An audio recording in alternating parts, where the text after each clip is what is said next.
Hello dears, welcome to the class. നമ്മുടെ ഒന്നാമത്തെ പാഠത്തിൻ്റെ മൂന്നാമത്തെ ഭാഗമാണ് നമ്മൾ ഇന്ന് പഠിക്കാൻ പോകുന്നത്. താളവും മേളവും. താളവും ഈണവും നിറഞ്ഞ ഭാഷയാണ് നമ്മുടെ മലയാളം. കഥയിലും കടങ്കഥയിലും നിറഞ്ഞു നിൽക്കുന്ന താളവും ഈണവും നമ്മൾ കണ്ടല്ലോ. കഥയ്ക്കും കടങ്കഥയ്ക്കും മാത്രമാണോ ഭംഗിയുള്ളത്? ഒരു ഉത്സവ വിവരണം വായിക്കൂ. കാനനോത്സവം.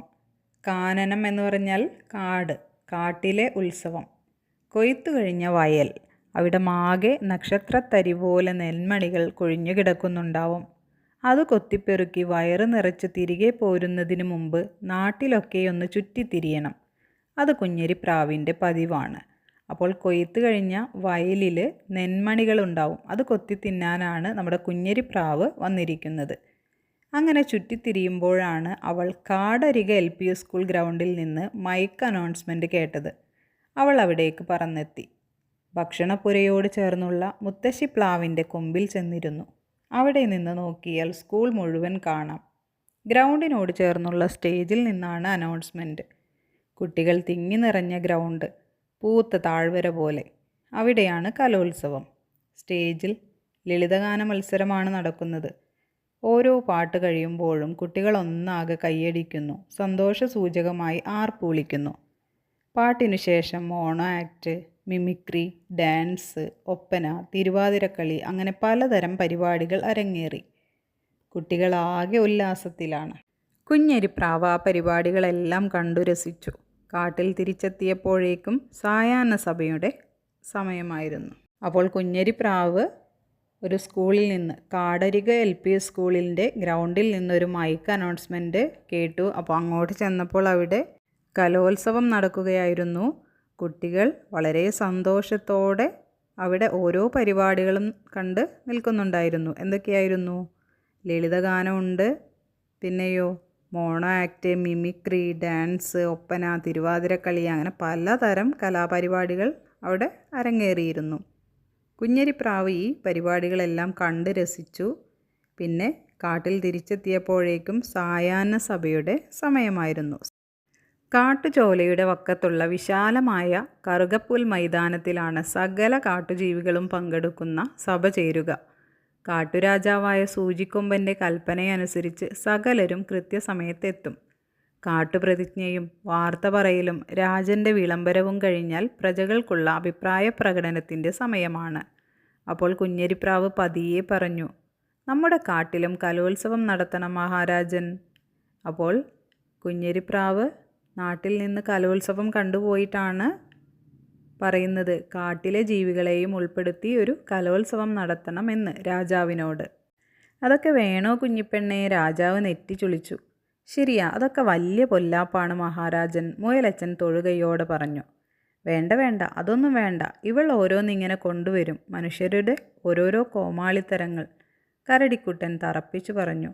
Silence silence. അല്ല കുഞ്ഞരിപ്രാവേ, എന്താണ് ഈ കലോത്സവം? നീയൊന്നു പറ, മഹാരാജാവ് കൽപ്പിച്ചു. താൻ കണ്ട കലോത്സവത്തെപ്പറ്റി കുഞ്ഞരിപ്രാവ് വിശദമായി പറഞ്ഞു. നമ്മുടെ കാട്ടിലെല്ലാവരും കലാവാസനയുള്ളവരാണ്. അവരെല്ലാം ചേർന്നുള്ള കലോത്സവം വേണം രാജൻ, മന്ത്രി മയിലമ്മ വ്യക്തമാക്കി. പ്രജകളുടെ ഒത്തൊരുമയ്ക്കും സന്തോഷത്തിനും അത്തരം പരിപാടികൾ നല്ലതാണ്. കുയിലമ്മ മന്ത്രിയെ പിന്താങ്ങി. അപ്പോൾ കാട്ടിലെ കലോത്സവം നടത്താനായിട്ട് ചില മൃഗങ്ങൾ അത് സമ്മതിക്കുകയും മറ്റു ചിലർ വിസമ്മതിക്കുകയും ചെയ്തു. കാട്ടുകായികോത്സവം പോലെ ഇതും നമുക്ക് നടത്താവുന്നതാണ്, സുന്ദരിക്കാക്ക പറഞ്ഞു. കലാമേളയിൽ എന്തെല്ലാം ഇനങ്ങൾ വേണം?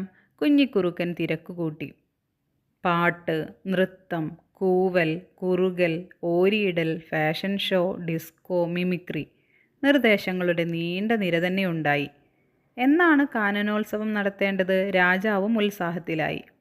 എന്തിനാ വൈകിക്കുന്നത് മഹാരാജൻ? വരുന്ന സംഗീത ദിനത്തിലാവട്ടെ, കരുത്തൻ പരന്ത് നിർദ്ദേശിച്ചു. കുഞ്ഞിക്കുരുവി കലാമേളയുടെ അധ്യക്ഷത വഹിക്കും. ചിന്നക്കുയിൽ കൺവീനറും. മന്ത്രി മയിലമ്മ ചുമതലകൾ പ്രഖ്യാപിച്ചു. ആർക്കും മത്സരിക്കാം, പ്രായപരിധിയില്ല. പങ്കെടുക്കുന്നവർ നാളത്തെ സായാഹ്ന സഭയിൽ പേരു തരണം. കുഞ്ഞിക്കുരുവി ഗൗരവത്തിൽ പറഞ്ഞു. ദാന്ന് പറഞ്ഞതുപോലെ കാനനോത്സവ ദിനമായി. അങ്ങനെ കാട്ടിലും കാനനോത്സവം നടത്താൻ തീരുമാനമായി. കാടിൻ്റെ നാനാഭാഗത്തു നിന്നും കാട്ടുജീവികൾ ഓടിക്കൂടി. കറുകപ്പുൽ മൈതാനം കാണികളെ കൊണ്ട് നിറഞ്ഞു. സ്റ്റേജിൽ ആദ്യം നടക്കുന്ന ഫാഷൻ ഷോയ്ക്ക് പുള്ളിപ്പുലി പേര് വിളിക്കാൻ തുടങ്ങി. തുടർന്ന് കുയിലിൻ്റെ നേതൃത്വത്തിൽ പാട്ടു മത്സരമാണെന്ന് അറിയിപ്പുണ്ടായി. നൃത്യങ്ങളിൽ പങ്കെടുക്കുന്നവർ കരുത്തൻ പരുന്തിൻ്റെ അടുത്തു ചെന്ന് ഉടനെ നറുക്കെടുക്കണമെന്ന് മൂന്നാമതും അനൗൺസ്മെൻ്റ് കേട്ടു. മത്സരത്തിൽ ജയിച്ചവരും തോറ്റവരും കൈയടിച്ച് ആർപ്പു വിളിച്ചു. രാജാവെന്ന നിലവിട്ട് ഓരോ മത്സരത്തിലും സൂചിക്കൊമ്പൻ ഒരു കൈ നോക്കി. ഫാഷൻ ഷോയിലും അമറൽ മത്സരത്തിലും മാത്രമേ ജയിക്കാനായുള്ളൂ. കാനനോത്സവം സംഘടിപ്പിക്കാൻ ഐഡിയ തന്നതിന് സൂചിക്കൊമ്പൻ കുഞ്ഞരിപ്രാവിനെ തളിരിലമാല അണിയിച്ചുകൊണ്ട് ആദരിച്ചു. എല്ലാ കൊല്ലവും കാനനോത്സവം നടത്തുമെന്ന് പ്രഖ്യാപിക്കുകയും ചെയ്തു. കൂട്ടുകാരെല്ലാം ആർത്തുല്ലസിച്ചാണ് കൂട്ടിലേക്ക് പോയത്. അങ്ങനെ കാടിൻ്റെ നാനാഭാഗത്തു നിന്നും എന്ന് പറഞ്ഞാൽ എല്ലാ ഭാഗത്തു നിന്നും കാട്ടുജീവികൾ ഓടിക്കൂടി കാനനോത്സവം തുടങ്ങി അല്ലേ. ഒരുപാട് പരിപാടികളുണ്ടായിരുന്നു. എല്ലാവരും പങ്കെടുത്തു. കാട്ടിലെ രാജാവായ സൂചിക്കൊമ്പനും എല്ലാ പരിപാടിയിലും പങ്കെടുത്തു. പക്ഷേ സമ്മാനം ലഭിച്ചത് ഫാഷൻ ഷോയിലും അതുപോലെ തന്നെ അമറൽ മത്സരത്തിലും മാത്രമേ ഉള്ളൂ. അപ്പോൾ ഇങ്ങനെയൊരു പരിപാടിയുടെ ഐഡിയ തന്നതിന് കുഞ്ഞരിപ്രാവിനെ തളിരില മാല കൊണ്ട് ആദരിച്ചു. അങ്ങനെ എല്ലാവരും സന്തോഷത്തോടെ കൂട്ടിലേക്ക് മടങ്ങി.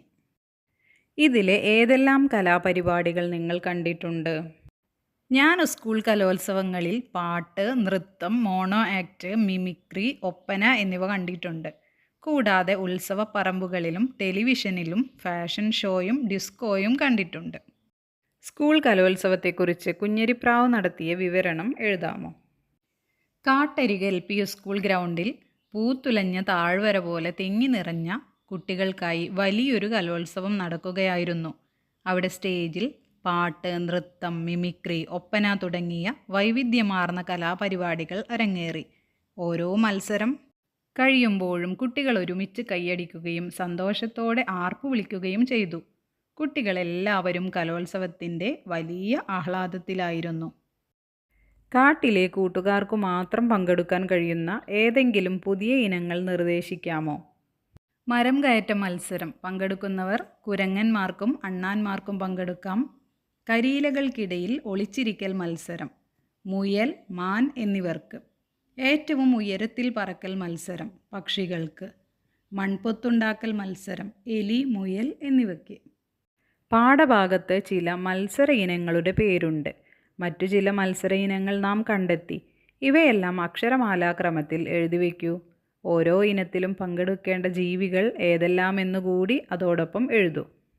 അമരൻ മത്സരം അഥവാ വടംവലി. ആന, കാട്ടുപോത്ത്, കരടി ഇവർക്കൊക്കെ പങ്കെടുക്കാം.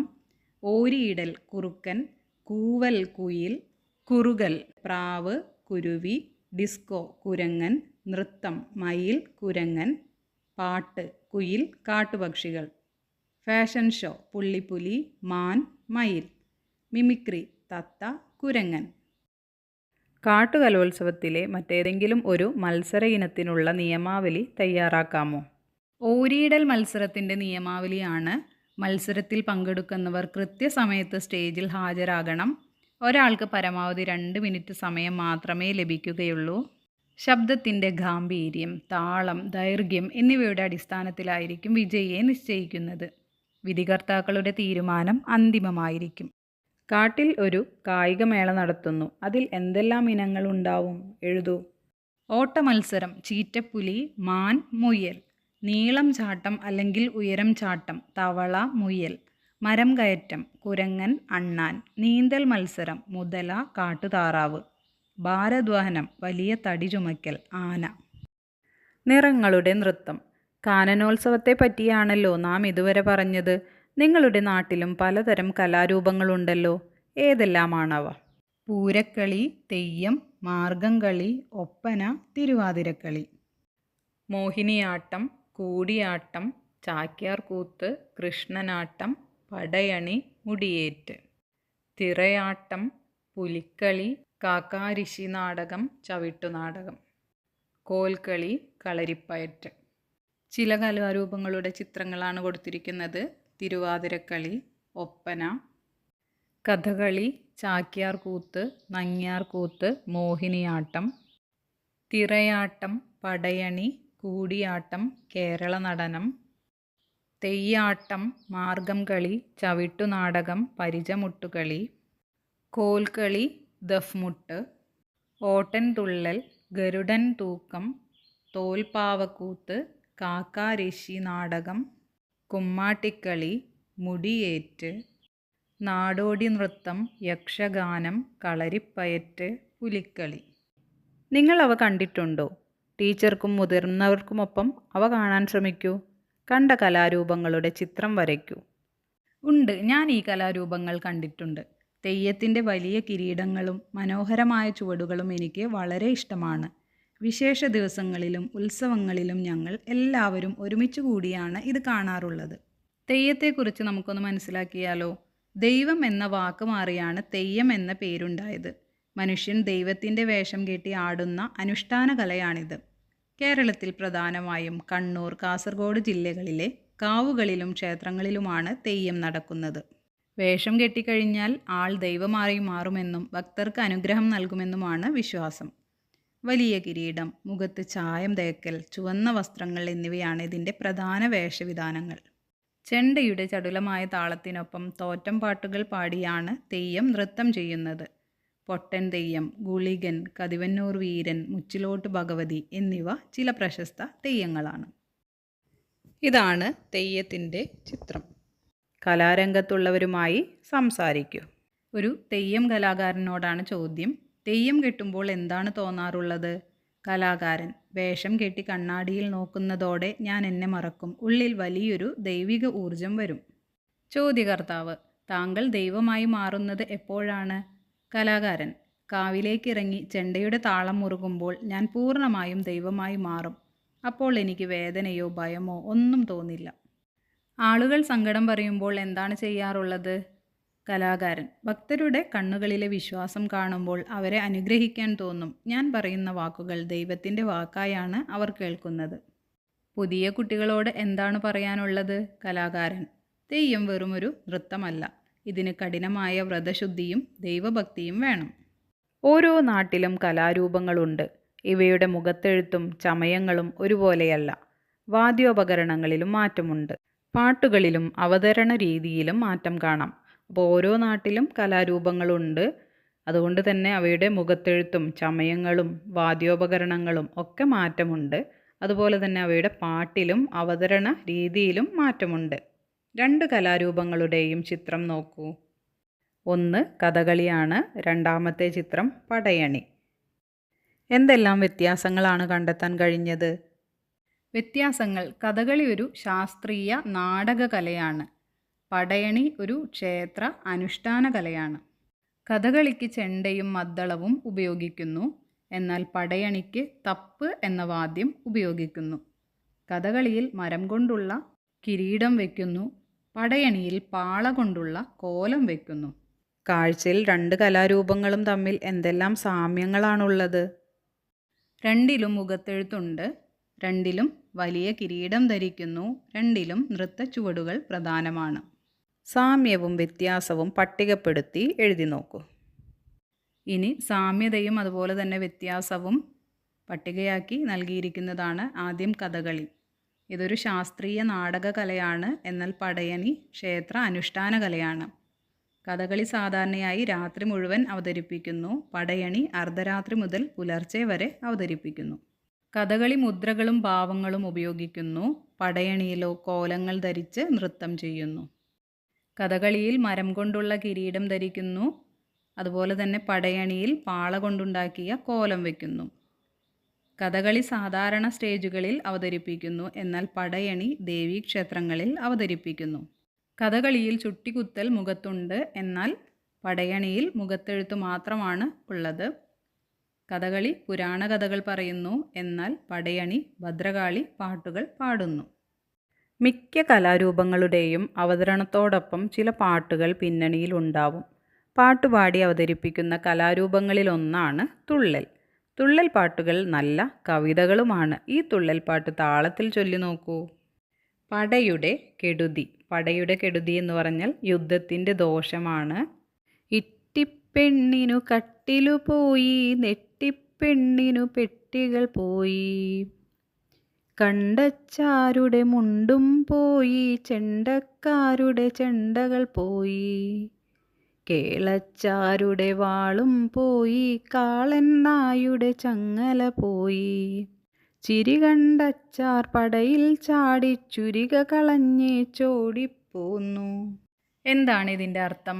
ഇട്ടിപ്പെണ്ണിന് കട്ടിൽ നഷ്ടപ്പെട്ടു, ഇട്ടിപ്പെണ്ണിന് പെട്ടികൾ നഷ്ടപ്പെട്ടു, കണ്ടച്ചാര് എന്നയാൾക്ക് മുണ്ട് നഷ്ടപ്പെട്ടു, ചെണ്ടക്കാർക്ക് അവരുടെ ചെണ്ടകൾ നഷ്ടപ്പെട്ടു, കേളച്ചാർ എന്നയാൾക്ക് വാൾ നഷ്ടപ്പെട്ടു, കാളൻ നായർക്ക് ചങ്ങല നഷ്ടപ്പെട്ടു. ചിരിക്കണ്ടച്ചാർ എന്നയാൾ യുദ്ധം കണ്ട് പേടിച്ച് തൻ്റെ ആയുധമായ ചുരിക വഴിയിൽ കളഞ്ഞ് ജീവനും കൊണ്ട് ഓടിപ്പോന്നു. കോന്തിച്ചേട്ടനു കുന്തം പോയി, കോന്തിക്കവനുടെ കൊടുവാൾ പോയി. ചേമ്പു കിളച്ചു നടുമ്പോൾ നമ്മുടെ ചങ്ങാതിക്കൊരു തൂമ്പ പോയി. എന്നെല്ലാം ചില ദൂഷണവാക്കുകൾ പിന്നെ കേൾക്കാം പട പിരിയുമ്പോൾ. ചേമ്പ് നടുവാനായി മണ്ണു കിളക്കുന്നതിനിടയിൽ കൂട്ടുകാരന് തൂമ്പ നഷ്ടപ്പെട്ടു എന്നും പരിഹസിക്കുന്നുണ്ട്. ഇത്തരം പരദൂഷണങ്ങളും കുറ്റപ്പെടുത്തലുകളും ദൂഷണവാക്കുകൾ ആളുകൾ ഒരുമിച്ചുള്ള കാര്യം കഴിഞ്ഞു പിരിയുമ്പോൾ സ്ഥിരമായി കേൾക്കാവുന്നതാണെന്ന് ഈ വരികൾ വ്യക്തമാക്കുന്നു. ചുരുക്കത്തിൽ, യുദ്ധം വരുമ്പോൾ പാവപ്പെട്ട മനുഷ്യർക്ക് അവരുടെ ചെറിയ സാധനങ്ങൾ പോലും നഷ്ടപ്പെടുമെന്നും ആളുകൾ പേടിച്ചോടുമെന്നും കവി ലളിതമായി പറയുന്നു. കുഞ്ചൻ നമ്പ്യാരാണ് ഇത് എഴുതിയിരിക്കുന്നത്. പ്രദോഷ മഹാത്മ്യം തുള്ളലിൽ നിന്നാണിത് എടുത്തിരിക്കുന്നത്. കണ്ടില്ലേ, ഇതാണ് ഓട്ടൻതുള്ളൽ. കൊടുവാൾ വെട്ടുന്നതിനുള്ള ഒരു ആയുധമാണ്. അതുപോലെ തന്നെ തൂമ്പ മണ്ണിൽ കിളയ്ക്കാനുള്ള ഉപകരണം, കൈക്കോട്ട് എന്ന് പറയും. ദൂഷണവാക്കുകൾ കുറ്റപ്പെടുത്തി പറയുന്ന കാര്യങ്ങൾ, പട, യുദ്ധം. ഈ കവിതാഭാഗം വായിക്കുമ്പോൾ ഒരു ചിരി വിടരുന്നില്ലേ? കാരണങ്ങൾ എന്തൊക്കെയാവാം? യുദ്ധരംഗത്തെ പരിഭ്രാന്തി വളരെ രസകരമായി കവി വിവരിച്ചിരിക്കുന്നു. ആളുകൾ പേടിച്ച് തങ്ങളുടെ സാധനങ്ങളും ആയുധങ്ങളും കളഞ്ഞ് ഓടുന്നത് ചിരിയുണർത്തുന്നു. നമുക്ക് രസം പകരുന്ന എന്തെല്ലാം കാര്യങ്ങളാണ് കവിതയിൽ കണ്ടെത്താനായത്? പടയാളികൾ പേടിച്ച് ഓടിയൊളിക്കുന്നത്, ഓട്ടത്തിനിടയിൽ കട്ടിൽ, പെട്ടി, മുണ്ട് എന്നിവ നഷ്ടപ്പെടുന്നത്, ചിരി കണ്ടച്ചാർ വാളും കളഞ്ഞ് ജീവനും കൊണ്ട് ഓടുന്നത്, തോറ്റോടുമ്പോഴും അവർ പരസ്പരം കുറ്റപ്പെടുത്തുന്നത്. പട അഥവാ യുദ്ധമുണ്ടായാൽ പലർക്കും പലതും നഷ്ടപ്പെടും. എന്തെല്ലാം നഷ്ടങ്ങളെക്കുറിച്ചാണ് ഇവിടെ പറഞ്ഞിട്ടുള്ളത്? കട്ടിൽ, പെട്ടി, മുണ്ട് തുടങ്ങിയ വ്യക്തിഗത സാധനങ്ങൾ നഷ്ടപ്പെട്ടു. ചെണ്ട പോലുള്ള വാദ്യോപകരണങ്ങളും തൂമ്പ പോലുള്ള പണിയായുധങ്ങളും നഷ്ടപ്പെട്ടു. വാൾ, കുന്തം, കൊടുവാൾ, ചുരിക തുടങ്ങിയ യുദ്ധായുധങ്ങൾ നഷ്ടപ്പെട്ടു. ഇത് പഴയ കാലത്തെ കഥ. ഇക്കാലത്താണ് യുദ്ധമുണ്ടാവുന്നതെങ്കിലോ നമുക്ക് എന്തെല്ലാം നഷ്ടപ്പെടാനിടയുണ്ട്? എഴുതി നോക്കൂ. അവയെ ഒരു തുള്ളൽ പാട്ടിൻ്റെ രീതിയിലാക്കി മാറ്റൂ. മനുഷ്യജീവനുകൾ വലിയ തോതിൽ നഷ്ടപ്പെടുന്നു. വലിയ കെട്ടിടങ്ങളും വീടുകളും റോഡുകളും തകരുന്നു. പണവും ഭക്ഷണ സാധനങ്ങളും ഇല്ലാതാകുന്നു. പ്രകൃതിയും അന്തരീക്ഷവും മലിനമാകുന്നു. ഇക്കാലത്തെ യുദ്ധം തുള്ളൽ പാട്ട് വരികളിൽ എഴുതിയാൽ ഫോണും പോയി, നെറ്റും പോയി, കമ്പ്യൂട്ടറിലെ ഡാറ്റയും പോയി, വണ്ടികൾ പലതും റോഡിൽ പോയി, വലിയൊരു കെട്ടിടം തകർന്നുപോയി, പണവും പോയി, കടയും പോയി, കണ്ണിൽ കാണും നാടും പോയി, ബോംബുകൾ വീണു പേടിച്ചോടി, മനുഷ്യരെല്ലാം പാഞ്ഞുപോയി. എന്താണ് ഓട്ടൻതുള്ളൽ? നമുക്കൊന്ന് മനസ്സിലാക്കാം. കേരളത്തിൻ്റെ ഒരു പരമ്പരാഗത ദൃശ്യകലാരൂപമാണ്. 18-ാം നൂറ്റാണ്ടിൽ പ്രശസ്ത കവിയായ കുഞ്ചൻ നമ്പ്യാരാണ് ഈ കലാരൂപം ആവിഷ്കരിച്ചത്. സാധാരണക്കാർക്ക് എളുപ്പത്തിൽ മനസ്സിലാകുന്ന മലയാള ഭാഷയിലാണ് ഇത് അവതരിപ്പിക്കുന്നത്. പുരാണകഥകളെ അടിസ്ഥാനമാക്കി സമൂഹത്തിലെ തിന്മകളെ നർമ്മത്തിലൂടെ വിമർശിക്കുന്നതാണ് ഇതിൻ്റെ ശൈലി. തുള്ളൽക്കാരൻ ഒറ്റയ്ക്കാണ് പാടുകയും നൃത്തം ചെയ്യുകയും അഭിനയിക്കുകയും ചെയ്യുന്നത്. പച്ച നിറം തേച്ച മുഖവും തലയിൽ കിരീടവും അരയിൽ ചുവന്ന പാവാടയും ധരിക്കുന്നു. മൃദംഗവും ഇലത്താളവുമാണ് പ്രധാന പശ്ചാത്തല വാദ്യങ്ങൾ. അവതരണത്തിലെ ലളിതവും ജനകീയവുമായ ശൈലി കാരണം ഇതിനെ സാധാരണക്കാരൻ്റെ കഥകളി എന്നും വിളിക്കുന്നു. ചിത്രത്തിൽ 2 തരത്തിലുള്ള തുള്ളലിൻ്റെ ചിത്രങ്ങളാണ് തന്നിരിക്കുന്നത്. ആദ്യത്തേത് ശീതങ്കൻ തുള്ളലും രണ്ടാമത്തേത് പറയൻ തുള്ളലും.